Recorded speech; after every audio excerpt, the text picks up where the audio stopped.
नमस्ते। और drawn and redrawn the making of India's internal boundaries इस पॉडकास्ट में आपका फिर से स्वागत है। ये पॉडकास्ट इंडिया स्टेट स्टोरी प्रकल्प का हिस्सा है। ये एक ऐसा प्रोजेक्ट है जो भारत की राजनीतिक और प्रशासनिक सीमाओं के विकास का अध्ययन करता है। इसे पुणे स्थित फ्लेम विश्वविद्यालय अंतर्गत centre for legislative education and research के द्वारा संचालाया जाता है। पिछले कुछ एपिसोड्स में हमने उन रियासतों के विलीनीकरण के बारे में सुना जिन्हें उनके अपने प्रांतों में मिला दिया गया और पार्ट ए स्टेट्स बनाए गए। अब हम पार्ट बी स्टेट्स की ओर मुड़ते हैं, यानी वे संस्थानें जिन्हें एक साथ मिलाकर एक संगठित राज्य बनाया गया और जिन पर राज प्रमुख का प्रशासन था। हाँ, ये एक नया संवैधानिक पद था। मतलब किसी पुराने राजा को ये पद मिलता था और भारत के राष्ट्रपति उन्हें चुनते थे। अच्छा, और इन संगठित राज्यों के साथ हैदराबाद, जम्मू और कश्मीर और मैसूर स्टेट जैसे कुछ बड़े संस्थानों को भी पार्ट बी स्टेट्स की कैटेगरी में रखा गया और उन पर भी राज प्रमुख का शासन था। जी बिल्कुल। तो आइए इन संगठित राज्यों के बनने की दिलचस्प कहानी में गोता लगाते हैं और अगले 9 एपिसोड में हर एक राज्य की अलग अलग कहानियों को सुनते हैं। इस विषय को गहराई से समझने के लिए सीजन 2 के पहले 3 एपिसोड सुने। ये एपिसोड भारत के एकीकरण की प्रक्रिया का अवलोकन प्रदान करते हैं, साथ ही कानूनी प्रावधानों और इसे साकार करने वाले कुछ प्रमुख व्यक्तियों का परिचय भी देते हैं। हाँ, और ये सारे एपिसोड्स हमारी इंडिया स्टेट स्टोरीज की टीम ने लिखे आर्टिकल पर आधारित है। जी हाँ, इन आर्टिकल को गूगल के नोटबुक एलएम की मदद से ऑडियो बातचीत में बदला गया है। आप शो नोट्स में संबंधित आर्टिकल की लिंक पा सकते हैं। तो आज की हमारी चर्चा का फोकस है हैदराबाद, ब्रिटिश भारत की आप कह सकते हैं सबसे बड़ी और शायद सबसे अहम रियासतों में से एक। हाँ बिल्कुल, इसे अक्सर प्रमुख रियासत कहा जाता था और यूं ही नहीं। सही कहा। तो चलिए इसके भारत में शामिल होने की जो कहानी है वो थोड़ी उलझी हुई है, उसे समझने की कोशिश करते हैं। शुरुआत करते हैं इसके साइज और इतिहास से। ये वाकई में एक बहुत बहुत बड़ी रियासत थी। हाँ बिल्कुल, और इसका जो शासक वंश था आसफ जाही, वो मीर कमरुद्दीन चिन किलिच खान ने स्थापित किया था। अच्छा। जो 1713 में दक्कन के वाइसराय बने थे और फिर मतलब 1724 आते आते वो मुगल सम्राट से काफी हद तक स्वतंत्र हो गए थे। हाँ, लेकिन एक मजेदार बात यह है कि निजामों ने मतलब नाम के लिए ही सही 1858 तक मुगल बादशाह के प्रति वफादारी दिखाई। बिल्कुल, ये तब तक चला जब तक ब्रिटिश क्राउन ने सीधे भारत का शासन अपने हाथ में नहीं ले लिया। हाँ, पर यहाँ ये समझना बहुत जरूरी है कि अंग्रेजों के साथ मतलब पहले ईस्ट इंडिया कंपनी और फिर ब्रिटिश क्राउन, इनके साथ हैदराबाद का रिश्ता था कैसा असल में।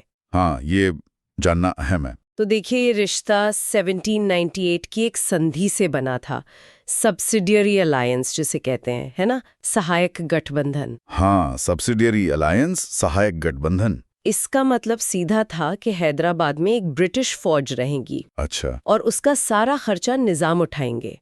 और इतना ही नहीं, निजाम की जो विदेश नीति थी उस पे भी रोक लग गई। मतलब वो अपनी मर्जी से कोई सहयोगी नहीं चुन सकते थे। ओह, तो मतलब नाम की आज़ादी थी पर असल कंट्रोल अंग्रेजों का था, और ऐसा लगता है कि वो दखल भी देते थे अंदरूनी मामलों में। हाँ बिल्कुल, वो अक्सर ये हक जताते थे और उसका इस्तेमाल भी करते थे। जैसे वो बरार वाला मामला है 1902 का, उसे तो स्थायी रूप से भारत सरकार को पट्टे पर दे दिया।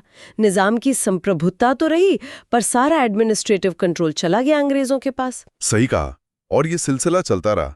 देखिए 1919 तक तो लॉर्ड जेम्सफोर्ड ने निजाम को साफ साफ चेतावनी दे दी थी। चेतावनी किस बात की? कि अगर राज्य में ठीक से शासन नहीं चला, मतलब कुशासन हुआ, तो भारत सरकार दखल देगी। ये निजाम की सैद्धांतिक संप्रभुता के बावजूद था। समझ गया। अच्छा, अब जरा इसकी लोकेशन और लोगों की बात करें।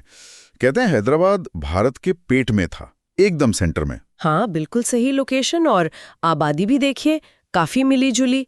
मराठी बोलने वाले, कन्नड़ बोलने वाले, तेलुगु बोलने वाले। कितनी आबादी रही होगी अंदाजन? उस समय करीब 1.6 करोड़। अरे वाह, अपनी करेंसी भी थी इनकी। अरे वाह, अपनी मुद्रा। ये तो सच में एक अलग ही दुनिया लगती है। और ये जो विविधता है ना, भाषाई और धार्मिक, ये बहुत अहम है। शासक तो मुस्लिम थे, आसफ जाही वंश। राजधानी में भी मुस्लिम आबादी ठीक ठाक थी, लेकिन पूरे राज्य में देखें तो हिंदू बहुमत में थे, खासकर तेलंगाना जैसे इलाकों में। ये जो बनावट थी, ये आगे चलकर तनाव का एक बड़ा कारण बनी। तो इसी पृष्ठभूमि में फिर वो जिम्मेदार सरकार के लिए आंदोलन शुरू हुए होंगे। बिल्कुल, हैदराबाद स्टेट कांग्रेस जैसे संगठन खड़े हुए। वो लोकतांत्रिक सुधारों की मांग कर रहे थे। और दूसरी तरफ थी इत्तेहाद मुस्लिमीन, हाँ। एक रूढ़िवादी मुस्लिम पार्टी। वो कह रहे थे कि हम निजाम के खानदानी हक और मुसलमानों के अधिकारों की रक्षा करेंगे। तो ये तो बिल्कुल दो अलग-अलग दिशाएं हो गईं, टकराव तो होना ही था। हाँ, जाहिर है राज्य के भविष्य को लेकर जबरदस्त तनाव था। तो अब आते हैं भारत की आजादी के बिल्कुल करीब। उस वक्त निजाम ने क्या स्टैंड लिया? निजाम ने कोशिश की कि हैदराबाद एक आजाद मुल्क बना रहे। आजाद मतलब ना भारत में ना पाकिस्तान में। जी हाँ, उन्होंने साफ इनकार कर दिया। उन्हें वो भारत के साथ जैविक संघ वाली बात बिल्कुल रास नहीं आ रही थी। तो उन्होंने क्या किया, मतलब अपनी आजादी के लिए क्या रास्ते अपनाए? कई रास्ते तलाशे। संयुक्त राष्ट्र में अपील करने की सोची, ब्रिटिश कॉमनवेल्थ के तहत आजाद दर्जा मिल जाए इसके लिए अंग्रेजों से भी बात की। लेकिन यहीं पर फिर टकराव हुआ होगा भारत सरकार से। बिल्कुल, यहीं आकर मामला फंस गया। हैदराबाद की आजादी की इच्छा और भारत सरकार का नजरिया ये आमने सामने आ गए। नई दिल्ली का साफ मानना था कि हैदराबाद की जो लोकेशन है उसके चलते उसका भारत में मिलना जरूरी है, टाला नहीं जा सकता। और इसी बीच एक और बहुत बड़ी चीज चल रही थी हैदराबाद के अंदर ही, वो तेलंगाना विद्रोह। हाँ, जुलाई 1946 में हैदराबाद का जो पूर्वी हिस्सा है, तेलंगाना क्षेत्र, वहां कम्युनिस्टों के नेतृत्व में एक बड़ा किसान विद्रोह शुरू हो गया था। ये किसके खिलाफ था, निजाम के? ये देखिए, दोनों के खिलाफ था। सामंती जमींदार जिन्हें देशमुख या जागीरदार कहते थे, उनके खिलाफ भी, और निजाम के शासन यानी निजामशाही उसके खिलाफ भी। अच्छा, तो कम्युनिस्टों का मकसद क्या था? उनका मकसद था गरीब किसानों की समस्याओं को उठाना। वो बेचारे भारी लगान, कर्ज, बेगारी, इलाज और पढ़ाई की कमी, इन सब से बुरी तरह परेशान थे, और वहां ऊंच नीच का भेद बहुत ज्यादा था। तो कम्युनिस्टों ने जमीन पर क्या किया, मतलब क्या एक्शन लिया? सूत्रों के हिसाब से उन्होंने बड़े पैमाने पर जमीनें और पशुधन जमींदारों से लेकर गरीबों में बांटे, लगान कम किया, बेगारी खत्म की, मजदूरी बढ़ाई। और सामाजिक सुधार भी? हाँ, जैसे टीके लगवाना, छुआछूत को कम करने की कोशिश करना, ये सब भी उन्होंने किया। ये जमीनी स्तर पर बड़े बदलाव ला रहे थे। और ये कम्युनिस्ट दस्ते कोई छोटे मोटे नहीं थे, हजारों की संख्या में होते थे, हथियार भी होते थे उनके पास। अच्छा। हाँ, वो जमींदारों पर हमला करते, जमीन छीनते, और जो इलाके उनके कब्जे में आते वहां अपनी पैरेलल सरकारें चलाते थे। ये एक बहुत बड़ा संगठित आंदोलन बन गया था। तो एक तरफ निजाम और दिल्ली में खींचतान, दूसरी तरफ तेलंगाना में ये विद्रोह, और फिर वो रजाकार वाला मामला भी तो था। हाँ, स्थिति तब और बिगड़ी जब रजाकारों की गतिविधियां तेज हो गईं। ये इत्तेहाद मुस्लिमीन से जुड़े लोग थे, एक तरह से उनकी मिलिशिया। उन्होंने क्या किया? निजाम की फौज, पुलिस और रजाकारों ने मिलकर कम्युनिस्ट आंदोलन को कुचलने की बहुत कोशिश की। बड़े पैमाने पर गिरफ्तारियां, गोलीबारी, गांव के गांव जला दिए गए, हिंसा का माहौल था। लेकिन फिर कहानी में एक अजीब मोड़ आया, है ना? निजाम ने कम्युनिस्टों को माफी दे दी। हाँ, बिल्कुल, मई 1948 में। ये एक बहुत ही अविश्वसनीय पैंतरा था। निजाम ने कम्युनिस्ट कैदियों को माफ कर दिया, पार्टी पर से बैन हटा दिया। पर क्यों? दुश्मन से हाथ मिला लिया। इसे एक असंभव सामरिक गठबंधन कहा गया है। शायद निजाम को लगा कि वो कम्युनिस्टों को भारत सरकार के खिलाफ इस्तेमाल कर सकते हैं अपनी आज़ादी की लड़ाई में। ये उनकी हताशा दिखाता है। लेकिन रजाकार तो अपनी मनमानी करते रहे। हाँ, वो रुके नहीं। वो हिंदुओं को तो निशाना बना ही रहे थे, उन मुसलमानों को भी नहीं छोड़ रहे थे जिनकी वफादारी पर उन्हें जरा भी शक होता था। और उन्होंने हैदराबाद के बाहर भी हमले किए। हाँ, हद तो तब हो गई जब वो पड़ोसी भारतीय प्रांतों के गांवों पर छापे मारने लगे। इससे बहुत दहशत फैली, लोग भागकर भारत आने लगे। एक तरह का शरणार्थी संकट पैदा हो गया। तो मतलब निजाम का कंट्रोल रजाकारों पर भी नहीं रहा। ऐसा ही लग रहा था।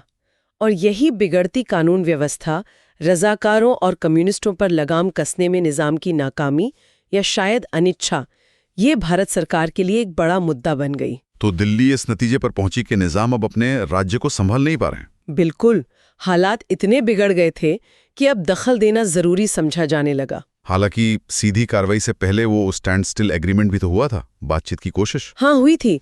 29 नवंबर 1947 को निजाम और लॉर्ड माउंटबेटन के बीच तय ये हुआ कि 1 साल तक रक्षा, विदेश मामले, संचार, इन सब पर पुरानी व्यवस्था चलती रहेगी जब तक कोई नया इंतजाम न हो जाए। एक तरह से वक्त खरीदने की कोशिश थी शायद, लेकिन ये चला नहीं। जल्द ही निजाम सरकार पर आरोप लगे कि वो इस समझौते को तोड़ रहे हैं। कैसे? क्या आरोप थे? जैसे उन्होंने अपना अलग करेंसी ऑर्डिनेंस जारी कर दिया।